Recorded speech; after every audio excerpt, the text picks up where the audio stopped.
doing, everybody, and welcome to Wisconsin Sports on the Go with Trage. I'm your host, Trage. It is Friday, a Brewer Friday, an opening day of baseball for the state of Wisconsin, and I'm excited. We got the Brewers back today. Marquette's in action today. They're going to be taking on NC State. That's a huge matchup. Lots to get into today. We're going to jump into right away the Brewers. I want to jump into the Brewers here because we're going to see the Brewers facing off with the New York Mets here, coming up 12:40 today.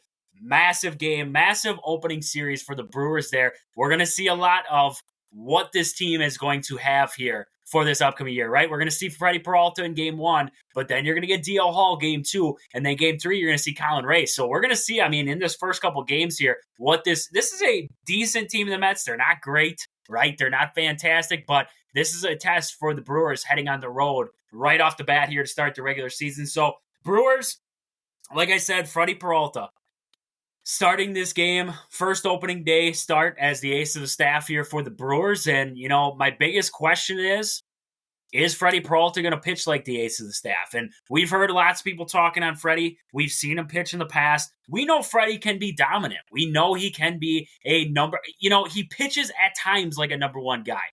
Is he a number one? That's what we got to see, right? We've always seen Freddie Peralta as a 2, as a 3 in the rotation. Now we're sitting here and we're like, this is our number one. This is our guy. This is our ride or die, right? This is our guy now. And I'm okay with it. I've thought about it, pondered it, had to ponder it a little bit, right? Not really for sure on the whole situation, losing Burns, Woody's on the IL for the year. You don't know how it's going to go. Freddie's a guy who's grown up in this organization, and at some point, he was going to have to take the reins, right? We had to see this guy take the reins here a little bit. He's been pitching solid for this team over the years, and now we get to see it all on center stage.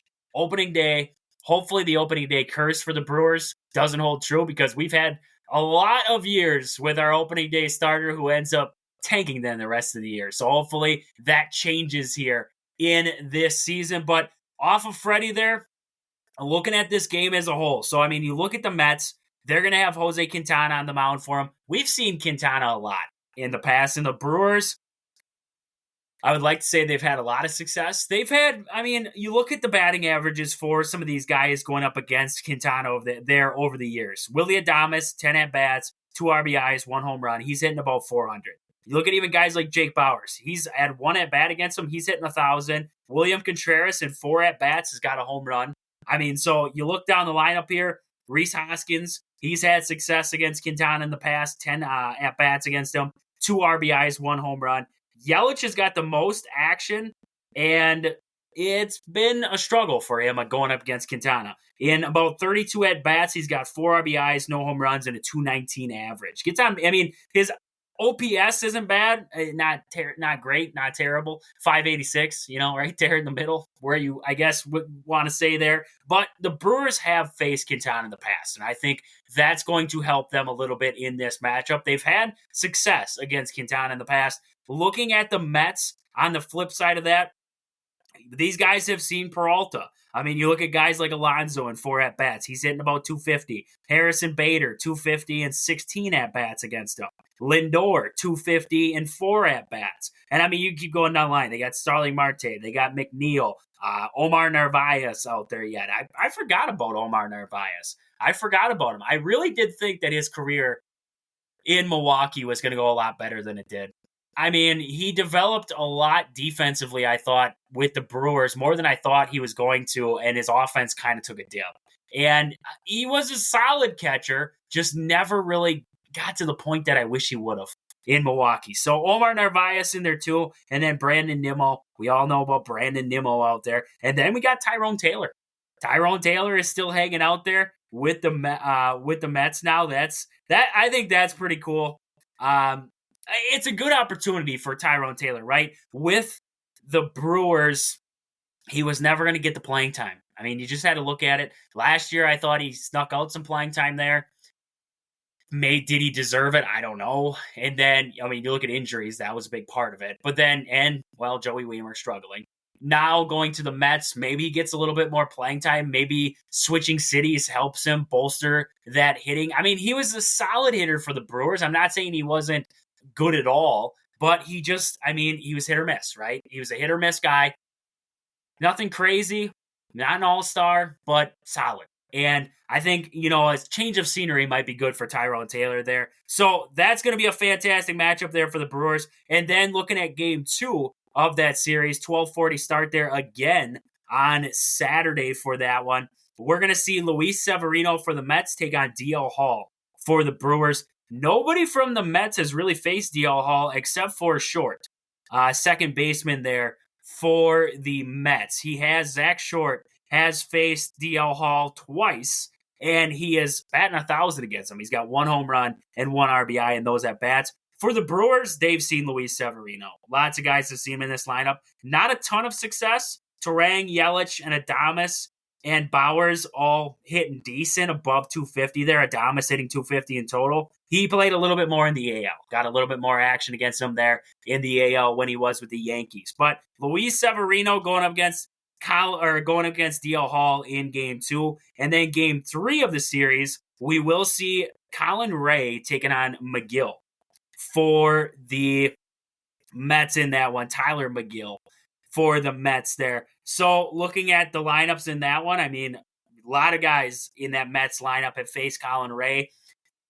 Basically everybody. And then looking at the Brewers there, a little bit of action against McGill. Yelich has got the most success there. He's actually got 2 home runs in 6 at-bats. So Yelich has got to be out there on Sunday. That's all I know, because this guy's had success against him in the past. Looking at Hoskins, he's got 4 at-bats, nothing to show for it there. Same with Contreras and Sanchez. But Adames has got 8 at-bats, and he's hitting about 250 against him there. 1 home run and 2 RBIs. So, relatively, you look at these pitching matchups, and they're familiar with the matchups there. So it's going to be interesting to see how this season starts here for the Brewers taking on the Mets before they will come back home to American Family Field for that quick 2-game series against the Twins there. That'll be coming up on April 2nd.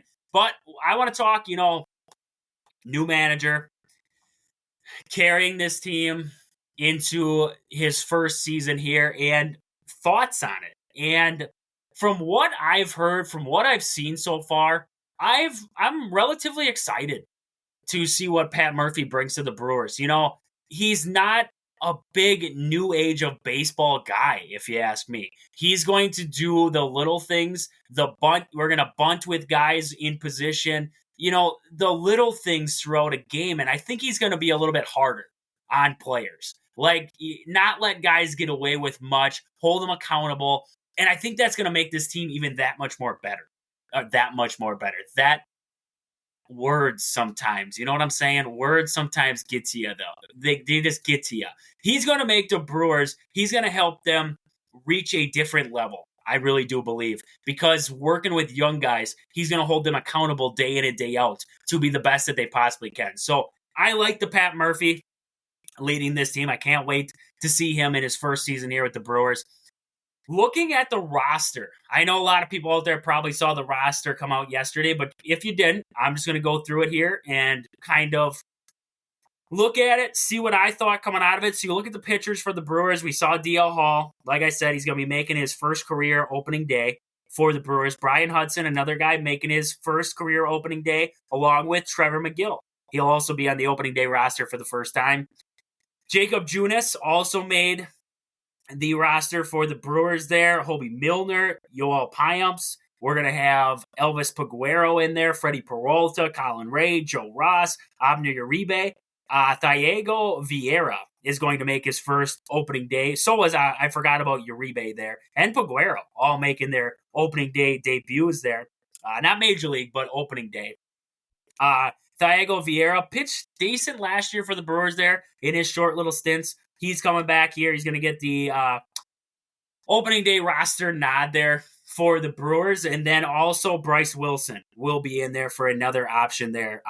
Looking at starters coming out of there, you're going to have Freddie. You're going to have Colin Ray. You're going to have DL Hall. And then I don't know if the Brewers have announced yet who will be the pitcher for the Twins series. Nope, not yet.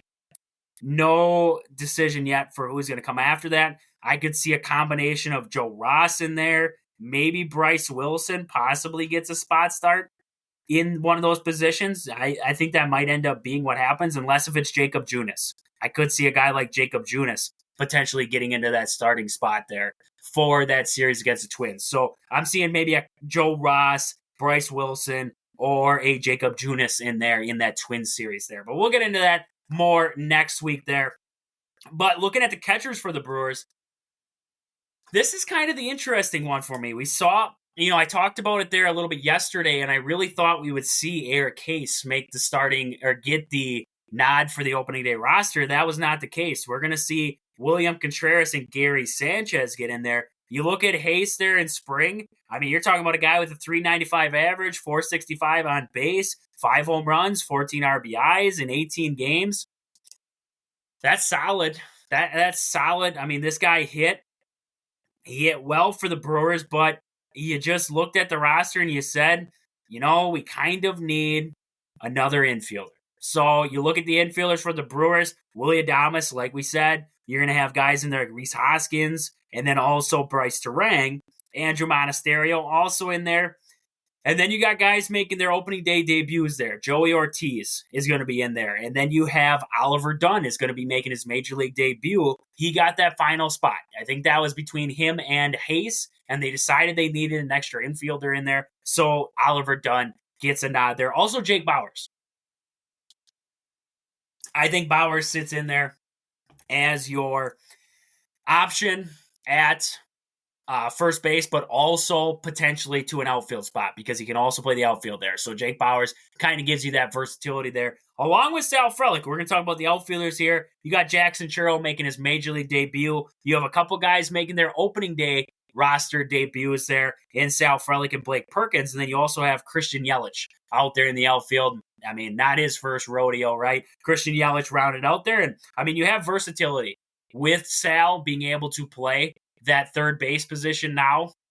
And then also a guy like Jake Bauers who can potentially play the outfield for you. So you got all kinds of mix and matching that you can do. Looking at the injured list to open up the year, the injury list there, you're going to have Wade Miley on there, Garrett Mitchell. Wade Miley's on the 15-day. Taylor Clark is on the 15-day. Robert Gasser is out. I just looked at the injury report there. He is out as of right now. His estimated return date, looking at about April 17th.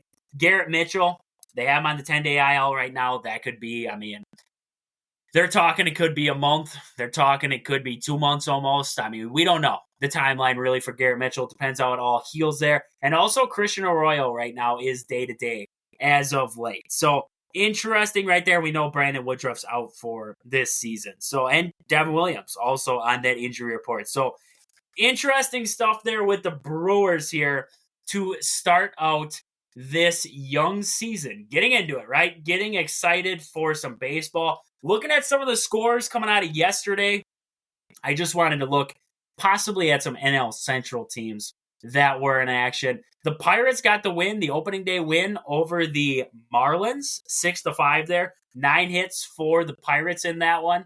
And then just flashing around the Cardinals, Miles Michaelis told us that they were going to stick it to the big money Dodgers. And 7-1 was the final score there between the Cardinals and Dodgers. Tyler Glasnow got the win for the Dodgers. Miles Michaelis took the loss for the Cardinals in that one. Cardinals mustered up 3 hits in there. Dodgers with 10.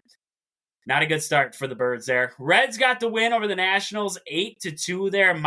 Frankie Montas got the win for the Reds in that one. And Montas, 1-0. You didn't give up anything across the board there against the Nats. 10 hits for the Reds in that game. And then looking at the one that I wanted to talk about the most, that was seeing the Cubs lose to the Rangers there on a walk-off by the Rangers in that one. They out-hit the Cubs 8-6 in that game. Couple errors here and there. That thing went extras, went to 10, and the Rangers were able to walk it off. Only 2 games postponed yesterday. It was the Braves and the Phillies. That'll be postponed. And also the Brewers and the Mets, who will face off today here. And, we'll see the Braves and the Phillies officially start there. That'll be tomorrow. 2:05 start for that one. I don't know. I don't think it's a doubleheader. Nope, they just move that game back there. So we will see the Braves and Phillies in action for the first time tomorrow. expecting to see one of the best pitching matchups of tomorrow. I would say you're going to see Spencer Strider taking on Zach Wheeler there in that game. Two dominant pitchers, two of the best in the NL, squaring off there between the Phillies and the Braves. So a hot series there to start it out in the NL East. That'll be fantastic. So baseball just getting underway. It's exciting. We're back, and I can't wait to watch me some baseball here. It's a mix right now. I got March Madness going on. I got baseball going on. It's hard to keep up in these multiple sports, right? So with that, before we move on here, I just wanted to mention a couple of sponsors here. First, Game Day Supply in Onalaska. Do you have a sports club or team? Are you looking for some sweet custom uniforms or apparel? Check out the awesome crew at Game Day Supply in Onalaska to help your team get the sweetest gear. Find them on Facebook at Game Day Supply or online at GameDaySupply.net. Also, Pittsville Farm and Home Center. At the store, they serve you anything from hydraulic hoses to red roses. Stop in and see the awesome crew at Pittsville Farm and Home Center in Pittsville, Wisconsin. And also Marshfield Motor Speedways, located just 3 miles out of Marshfield there on County Road H. Stop in there this summer. Summer, fall, we're getting close, right? Snow is going away. We're going to be close to race season there. And you got to get down to the track there for some fun summer days and nights down there at the track. So get down there, Marshfield Motor Speedways. Find the schedule for all the races on Facebook at their Facebook page or online. Just search Marshfield Motor Speedways. But with that, Badger women, they're going to advance. They got the win last night. Fantastic game by this Wisconsin women's team. Impressive fashion, actually. 86-61 was the final score in that game against Illinois State. Looking at that one, we talked about Williams there, 18 points in that one. She was 8 for 12 from the field. Fantastic game there. And then looking down the line, Copeland had 18 for him, 3 for 4 from downtown. Porter, 13 points. And then Luzinger had 12 for the Badgers there. Jimenez comes off the bench, 10 points for the Badgers. And Douglas also had 7 for the Badgers in that one, 86 points there. 38 rebounds, out-rebounded Illinois State in that game, and 22 assists. I think that's a fantastic number to look at there. 22 assists on the game. Shot just over 50%, 51% on the game from the field, 32 for 62 from the field, and 9 for 19 from downtown. You can't get much better than that stat line right there. The Badgers absolutely take care of business there against Illinois State. And I just wanted to look up quick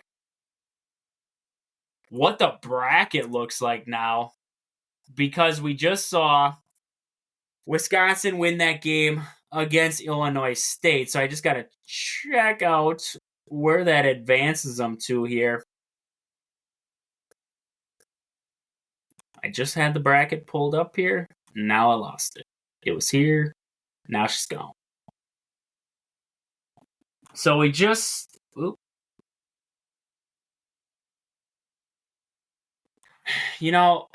technology these days kills you. But we look at this Badger team. I mean, the way that this season started, it was another one of those years, right? And that was their first postseason win the other night. It was, from what I saw, it's been a while since we've seen this Badger team pick up some wins in tournament play. And now we're watching them, and it's the NIT. It's nothing crazy, but a win's a win, right? And they will face the winner of Purdue, Fort Wayne, and St. Louis. That'll be in the not semifinal yet. They must be just about to their version. Right now, they're going to be in the Elite Eight of their bracket there. So should be a fantastic matchup there for the Badgers coming up.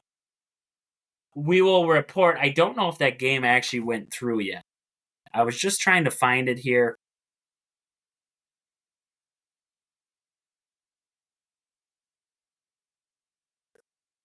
Purdue, Fort Wayne, and St. Louis. That game will tip off today here. That'll be a 6 o'clock game there on ESPN+. So Badgers will not know yet who they're going to be taking on. It'll either be St. Louis or Purdue, Fort Wayne. But we'll keep you up to date there on the Facebook page or on Instagram, wherever, of what goes on there with Wisconsin women's basketball. But fantastic win by the women's team there. and they will move on there to face the winner of Purdue, Fort Wayne, and St. Louis. But getting out of Wisconsin women's basketball, jumping over to the Bucks here, we did see the Bucks lose another heartbreak game to the Pelicans there on the road to open up this road trip. Looking at this one for the Bucks, it was a struggle fest for them offensively here to start this one. 20 points there in that second quarter. That was a big difference, Pelicans went off for 35 in that second quarter there, and that was the big difference in this game. Bucks held true the rest of the way, but it was a struggle. Looking at this one, Giannis goes for 35 for the Bucks. Middleton with 7 there in 33 minutes. Brooke Lopez with 7 points there to add. And then also we look at Damian Lillard and Beasley, both adding 20 in this one. Bobby, 5 points off the bench in 16 minutes. Jay Crowder with 3 points and Pat Connaughton with 3 points in this game. Bucks offensively struggle in this game. You look at the likes of Middleton in this one, Brooke Lopez, and then you add Bobby off the bench not producing a lot, and then Pat Connaughton, and you're going to have games like this. And that's what we saw in this one. 107-100 was the final there. For the Pelicans in this one, Zion had 28, 25 for McCollum in this game. Murphy had 15, 17 for Valanciunas, and Jones goes for 11 in this game here. No Ingram in this game for the Pelicans, and they still pull off the win here. They advance to 45-28 on the year. The Bucks dropped to 46-27 on the year right now. Now, I'm not saying that the Bucks are in a free fall, right? I don't want to say the Bucks are in a free fall right now, but man, this Bucks team it's so hot and cold, hit or miss right now in Milwaukee. Right now, they still hold a 1.5 game lead over the New York Knicks, and they have a 2-game lead over the Cavs, but both teams just on the outside. The Knicks have won 3 in a row now. The Bucks have lost 2 in a row. I'd hate to get jumped and drop into that 3 spot. I'd hate to get jumped twice and drop down into that 4 spot. You have the Magic twice yet this year, and you have a 3.5 game lead on the Magic yet, and you have a 3.5 game lead on that Magic team. Push comes to shove, that series or those 2 games against the Magic late here could be something to watch, because this Bucks team right now, no game is a safe game for Milwaukee the way that it's going right now. They got to get right? This team can get right. They're a solid team. The Bucks is it team chemistry? What is it? What is it in Milwaukee that's causing the struggle? I'm not sure on that one, to be honest with you. But right now, there isn't a lot going right. And hopefully, you're going to have a game here if you are the Bucks. Next game on the docket will be at Atlanta. They're going to be taking on the Hawks there in that game. That game will be coming up on Saturday. A 6:30 tip for that one on NBA TV. You're on the road yet. The Hawks, you look at the standings here, and the Hawks are, a play-in team yet, but they're just, the Nets, they're 6 games back of the Hawks, so the Hawks aren't playing for their playoff lives, but I guarantee you they'd love to not have to be a 10 seed. So they're going to be playing hard. This is still a decent team in Atlanta. The Bucks can't take it lightly, and man, they got to get a win on the road. And a team against Atlanta is where you got to start it. So Bucks, Atlanta, that'll be coming up there on Saturday. Hopefully we see a Bucks win there and some good things moving forward. But with that, before we move on here, I want to mention a couple more of our sponsors here. First, your hometown team, Century 21 Gold Key Realty. Call Peggy Sue or Anna to find your dream home, or if you're looking to sell, find them on Facebook at your hometown team, Century 21 Gold Key Realty, or stop in and see them at their location in Marshfield. Also, Sports Scene, sports cards and memorabilia. Stop in there in the Marshfield Mall and see Al. He's got everything you need, from sporting cards to memorabilia to jerseys, model stock cars. He's got it all down there. So stop in there in the Marshfield Mall and see Al at Sports Scene. Also, Sport and Spine Clinic in Greenwood, Wisconsin. If you've been injured lately, whether it was shoveling snow, whether it was walking to your car, whatever it was, and you need some physical therapy, stop in there and see Chad at Sport and Spine Clinic in Greenwood. He'll get you right. He'll get you back out there, back out on your feet, ready to rock and roll. He'll get you out there. Sport and Spine Clinic in Greenwood, Wisconsin. But it's March. It's still March, so what would we be if we weren't talking about March Madness a little bit more today? We saw, I talked about it yesterday. UConn, San Diego State. Didn't think it was going to be close. We saw it once again. 82-52 was the final there. We saw other teams in action. Clemson and Arizona. Clemson got the win over Arizona. That bursted my bubble there. But looking over at the opposite side now, we have a lot of games coming up today here. We're going to get into the Marquette game. I'm going to dissect that game here and do a little preview. But on the outside of that, looking at a game with Houston and Duke, this could end up being a fantastic game. Now, I've talked about Duke, and I've said, they're not as good as what people played them off to be. And I still hold true to that. But this is a Duke team.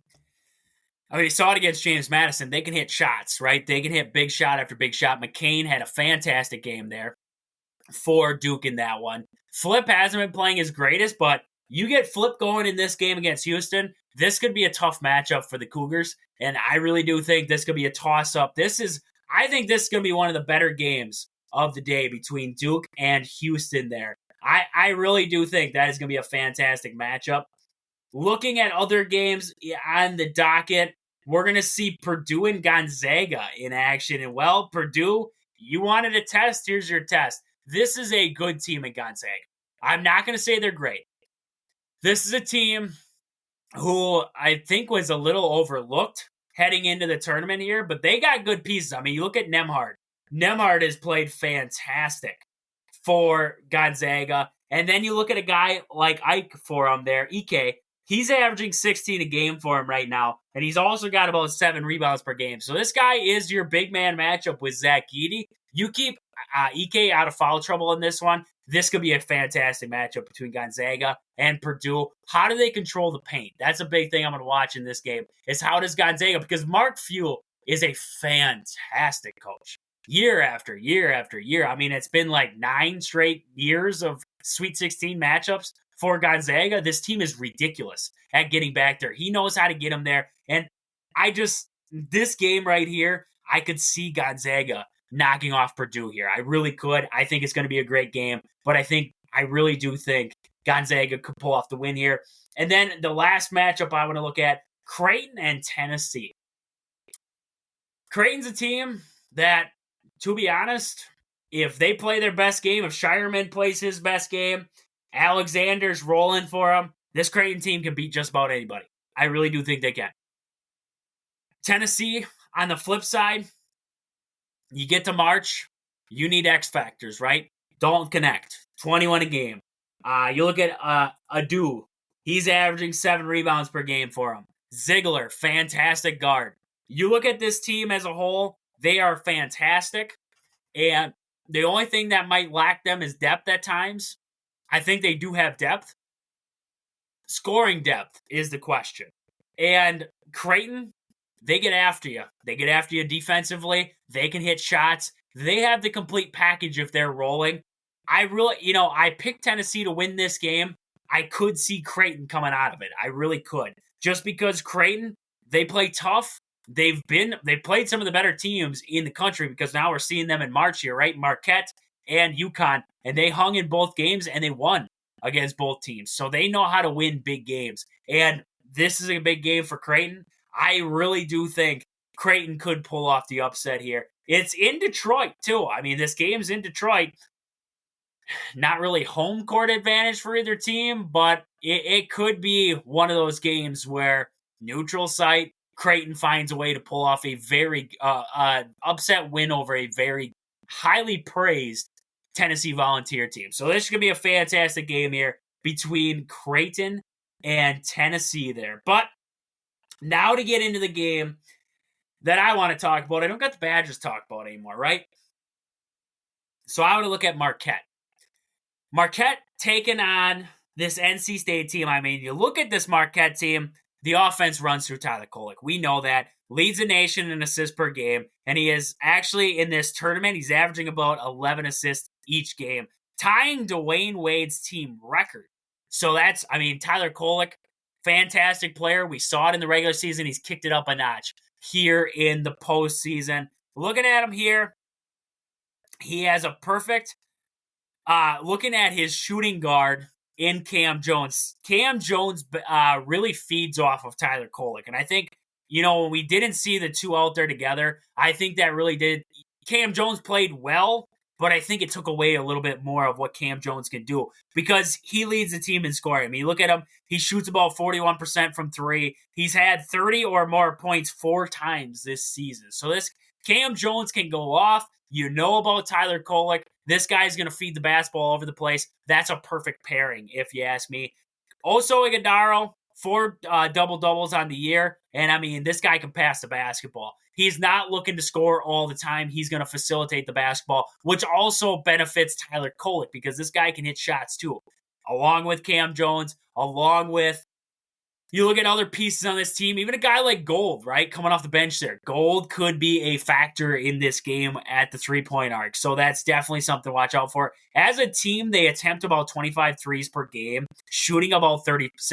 So this is a fantastic three-point shooting team in Marquette. 4 of their top 7 players average better than 36% per game and have each taken over 100 threes on the season. So you put that into perspective, it's not like it's a small sample size. These guys are putting up a lot of threes and they're hitting a lot. So this is an impressive shooting team.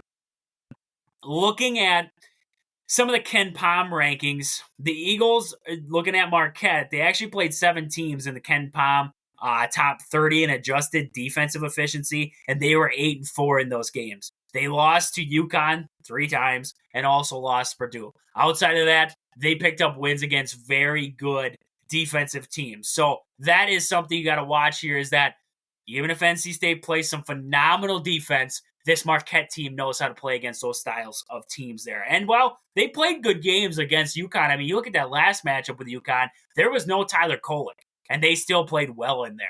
So this is a game where I'm watching Tyler Kolek and the way that he can facilitate the basketball, and I think it's going to be huge in this game here. So looking on the outside of that, looking at Marquette's defense, they force about 14.7 turnovers per game.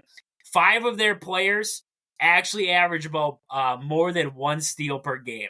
That's crazy. That's a crazy stat. I mean, I'm just jumping, you guys know me. I'm a big Badger fan, right? I don't jump into a lot of Marquette stats. So I'm just looking at Marquette stats here, and they got some phenomenal stats across the board. So you look at this team, they're going to try to force turnovers. And you look at NC State, this is a team that you can rattle, right? This is a team on the year, they're averaging about 9 turnovers per game. So about 9.6 turnovers per game. So this is a team that you can turn over if you are Marquette. So you got to get after some of these guards here for NC State. Try to keep that baby out of the paint because you don't want DJ Burns to get the ball. DJ Burns, different kind of animal right now in March. You don't want DJ Burns. You want to keep post touches limited with DJ Burns out there. So looking at a couple of the matchups that you've had this year for Marquette, looking at the game against Colorado, round of 32 there, Marquette had one of their best halves of the season there, 67.9% before the half there, and they had a 45-34 lead over Colorado in that game. Second half, Colorado was able to come back, made it close there. 4:02 to go. They actually tied it up. Marquette ended up taking the lead there, got the win by 4. You look at the difference in that game was you look at this Marquette team, they shot 61% from the floor in that game. That's huge. And they also had 42% from downtown there in that game. Tyler Kolek had 21. He was 10 for 14 from the floor in that game with 11 assists. So, I mean, you look at the differences between the first half, second half, different outside games looking at Marquette. This Marquette team that showed up in that last outing against Colorado, fantastic. So, Marquette heading into this game looking great. I mean, defense is rolling. The offense is playing hot. This could be a team that could make even deeper run into March yet. We're at Sweet 16. This is a team that you could potentially see into a Elite 8, into a Final 4 if they keep humming along like this, especially on the offensive end. Looking at NC State, they come in ranked about 53rd in Ken Pom's adjusted efficiency rankings this year. They are ranked 42nd in adjusted offensive while sitting 75th in defensive. So the defense isn't fantastic for this team. And I think that's something Marquette's going to take advantage of. They're not a bad defensive team, right? But they're not great. And I think Marquette will take advantage of that, especially with some of their better shooters out there. They are 70th in the nation in points per game right now, our NC State. And like I said before, they turn over about 10 a game. That's not bad. They take care of the ball well. So how does Marquette force turnovers? Because that's what Marquette loves to do. They love to force you into turnover situations and get some of that going. So that's going to be something you got to watch out for. You look at this NC State team, like I said, 14th in the nation in turnovers. DJ leads that team. I mean, you look at him. He is crazy. 16.7 per game this year while also having about 2 assists. So not just a great scorer, but a great passer there. Jaden Taylor and DJ Burns scoring well together on the year. Taylor's averaging about 11.5 points per game this year, shooting about 41% on the year. Michael O'Connell leads the team in assists, 3.2 per game on the year. NC State, not a great rebounding team, 148th in the league this year. Diarra leads the team in rebounds, 7.7 per game right there.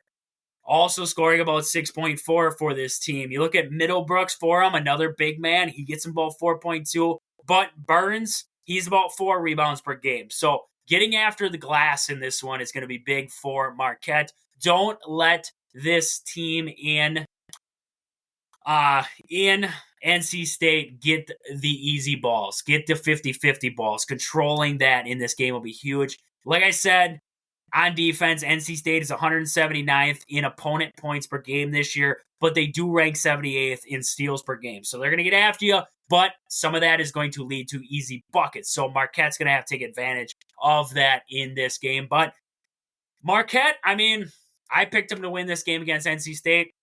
I think they will. This is going to be a fantastic game, though. I really wish it was Oakland. I got to be honest. Heading into this game, I really wish it was Oakland taking on Marquette. But we got NC State. Still going to be a good game. Lots of good games coming up on the college docket for today here before we get into some Elite 8 action. A little bit of Badger men's basketball news just to wrap it up here. AJ Storr officially entered the transfer portal. We did see Gus Yeldon go in there. Not massive news. I mean, a guy that we were high up on coming in, had his struggle. Maybe the parties aren't good enough in Madison, so he's going to move on there. AJ Storr officially enters the transfer portal. That sucks to see, but it's NIL, it's money, whatever you want to call it nowadays. AJ Storr on his way out, most likely, of Madison. Also, in other Badger news, it does look like Joe Krabbenhoff will not be leaving the team. I got an article across social media today. It looks like Scott Nagy has been hired as the next head coach of SIU there. So that's good news for the Badgers, right? They will get to see Joe Krabbenhoff probably on the sideline next year. Not guaranteed, but most likely, right? So fantastic stuff there. Big weekend coming up, college hoops. We got the Brewers coming up this weekend. Lots of good stuff coming up. But with that, this has been Wisconsin Sports on the Go with Trage. Thank you guys for listening. We'll catch you guys back here on Monday. But until then, deuces.